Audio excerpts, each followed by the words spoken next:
ഒരു എൻ്റർടൈനും അതോടൊപ്പം തന്നെ ഒരു വ്യായാമവും കൂടിയാണ്. നല്ലവണ്ണം ശരീരം ഹാർഡ് വർക്ക് ചെയ്യേണ്ടി വരും.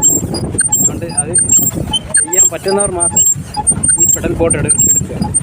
അല്ലാതെ എന്തെങ്കിലും ശാരീരിക അസ്വസ്ഥത ഉള്ള ആൾക്കാർ ഇതെടുക്കാതിരിക്കുക. കാരണം ഇത്രയും ദൂരം നമ്മൾ ചവിട്ടി തന്നെ പോകേണ്ടി വരും. ഹലോ ഫ്രണ്ട്സ്, ക്വാളിറ്റി ചോയ്സിലേക്ക് എവർക്കും സ്വാഗതം. നമ്മൾ തൃപ്പരപ്പ് കുളിക്കാൻ വേണ്ടി പോയപ്പോഴാണ് അവിടെ ബോട്ടിങ്ങും ഉണ്ടെന്നറിഞ്ഞത്. അങ്ങനെയാണ് ബോട്ടിങ്ങിനെ കുറിച്ച് അന്വേഷിച്ച് അതിൻ്റെ പുറകുവശത്തായിട്ടുള്ള ബോട്ടിങ്ങിലേക്ക് പോയത്. അപ്പോൾ പെർ ഹെഡാണ് അവർ പൈസ വാങ്ങിക്കുന്നത്. ഒരു ആൾക്ക് 50 രൂപ മാത്രമേ ഉള്ളൂ. ഈ ചവിട്ടി നമ്മൾ സ്വന്തമായിട്ട് ചവിട്ടി പോകുന്ന ബോട്ടിന് ചാർജ് കുറവാണ്, 50 രൂപ.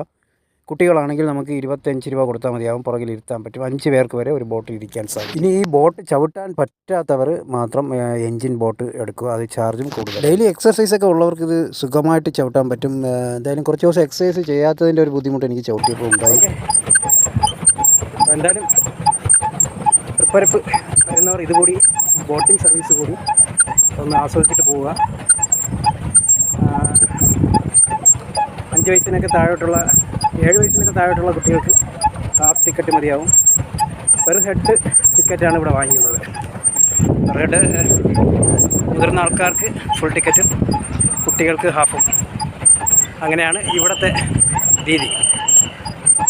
ഓക്കെ, അപ്പോൾ ഇവിടെ വന്നിട്ട് എന്തെങ്കിലും ഇതുമായി ബന്ധപ്പെട്ട എന്തെങ്കിലും എൻക്വയറി അന്വേഷണം ഉള്ളവർ നമ്മുടെ വീഡിയോയിൽ കമൻറ്റ് ചെയ്യുക. ഓക്കെ, അപ്പോൾ പിന്നെ ഇതിൻ്റെ ഫുൾ വീഡിയോ ഒക്കെ നമ്മുടെ ചാനലിൽ തന്നെ വരും. അപ്പോൾ അതൊക്കെ കാണുവാനായിട്ട് നിങ്ങൾ നമ്മുടെ ചാനൽ സബ്സ്ക്രൈബ് ചെയ്ത് ബെൽ ഐക്കൺ ക്ലിക്ക് ചെയ്ത് വെക്കാനും മറക്കണ്ട.